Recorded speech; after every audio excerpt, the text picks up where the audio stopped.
कसरी किलो तपाईँले हात किन पक्रेको फेरि रिसाइहाल्छ अरे मान्छे यो माछाको मलाई गेडा चाहियो क्या गेडा 5 किलो छैन कुरा गर्नु न अनि गेडा हुँदैन यसमा माछाको गेडा हुन्छ ए माछा गेडा हुँदैन म त गेडा हुन्छ भनेर पो झन्डै यार कस्तो खाले रहेछ यो दाइ के तपाईँले ठट्टा गर्नु आएको होइन नर्स्याउँ त अब यसो गरौँ न त हामी दार्जिलिङ मिलौँ कसैलाई नभन्नु कि यतातिर केटी पाइन्छ कि पाइँदैन खै कस्तो अहिले दिन्छु कि तन किनेको कस्तो फाटा कुरा गर्छौ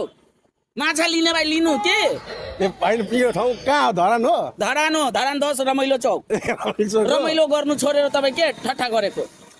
होइन यसो बरु तपाईँलाई 1-2 हजार एक्स्ट्रा दिन्छु नि फेरि पैसाको कुरा पैसा मसँग हुँदैन एक पैसा छ धरान हो धरान पैसा पैसा त गोजी भरेको हुन्छ नरिसाउनु न केही गरेको होइन क्या तपाईँलाई मैले छ नि फोटो खिचेको फोटो खिच्न पाइन्छ नि फोटो त खिच्नु न तपाईँ के भन्नुहुन्छ अब यसो हाम्रो ठाउँमा नि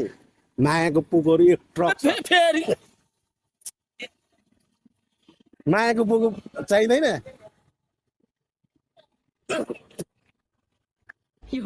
गरेको तपाईँले मायाको पोको कस्तो हुन्छ अबि मायाको पोको भएन भने नि नेपालमा नि छोरा मान्छेहरू बाँच्नै सक्दैन हो त नि त्यस्तो यो संसारमा नि मायाको पोको भयो भने त बाँच्नै सक्दैन त आज म त फर्स्ट चोटि सुनेको हो र